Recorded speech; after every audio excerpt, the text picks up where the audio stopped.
মাইক্রোসফটের নতুন operating system Windows 11 release হওয়ার পরেই সবার মধ্যে ব্যাপক আগ্রহ সৃষ্টি হয়েছে যে আমার কম্পিউটারে উইন্ডোজ 11 চলবে কি না। আর সেটির জন্য সবাই একটি সমস্যার মধ্যে পড়ছেন, সেটি হচ্ছে TPM 2.0 চিপটি আপনার মাদারবোর্ড অথবা প্রসেসরে আছে কি না। সো এটির সমাধান নিয়ে আজকের এই ভিডিও, চলুন শুরু করা যাক।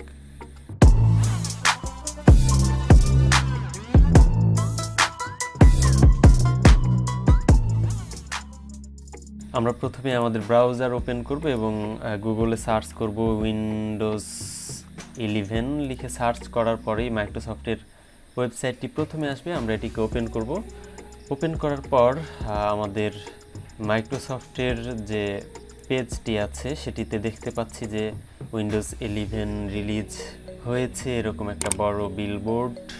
তো নিচেই দেয়া আছে যে আমরা কিভাবে চেক করব আমাদের পিসি উইন্ডোজ 11 সাপোর্ট করবে কি করবে না। তো সেটি দেখার জন্য আমরা স্ক্রল করে একটু নিচে যাব, চেক ইওর কম্পিটিবিলিটি। সো আমরা এখান থেকে আমাদের এই সফটওয়্যারটি ডাউনলোড করে ইনস্টল করে চেক করতে পারবো যে আমাদের পিসিটি উইন্ডোজ 11 রান করবে কি না। সো ডাউনলোড করে নিচ্ছি।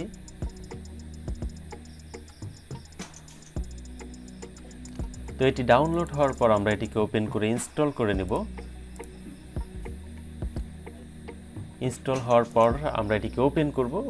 চেক নাও বাটনে ক্লিক করতে হবে। চেক নাও বাটনে ক্লিক করার পর আমরা দেখতে পাচ্ছি যে this PC can not run Windows 11 TPM 2.0 এটি এখানে নেই বা এনেবল করা নেই। তো এটিকে কিভাবে সলভ করা যায় সেটি দেখব। তো এটি সলভ করার জন্য আমাদেরকে বায়োস ওপেন করতে হবে। সো আমরা বায়োস সেটআপে যাওয়ার জন্য কম্পিউটারটিকে রিস্টার্ট দিব। রিস্টার্ট দেওয়ার পর আমরা F12 বাটন, ডিলিট বাটন অথবা ব্যাক স্পেস অথবা স্পেস বাটন চিপে বায়োস সেটআপে চলে যাব। বায়োস সেটআপে আসার পর এরকম যদি দেখা যায় ইন্টার সেটআপে ক্লিক করব।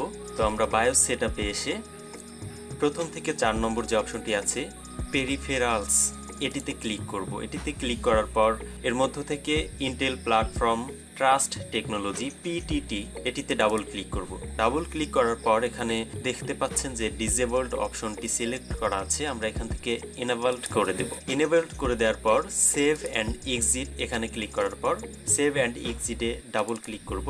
ক্লিক করার পর ইয়েস বাটনে প্রেস করব। বায়োস সেটআপটি সেভ করার পর কম্পিউটারটি রিস্টার্ট নিয়ে ওপেন হবে। ওপেন হওয়ার পর আমরা আবারও আমাদের পিসি হেলথ চেক যে অ্যাপটি আমরা ইনস্টল দিয়েছিলাম সেটি ওপেন করব। ওপেন করার পর এখন আমরা আবার চেক নাও বাটনে ক্লিক করব।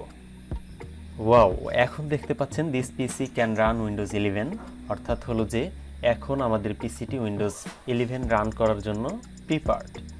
So enjoy your self. Thanks for watching. আমাদের ভিডিও দেখে আপনি যদি উপকৃত হয়ে থাকেন তাহলে অবশ্যই আমাদের চ্যানেলটি সাবস্ক্রাইব করবেন এবং আমাদের ভিডিওটি লাইক, কমেন্ট এবং শেয়ার করবেন। ধন্যবাদ।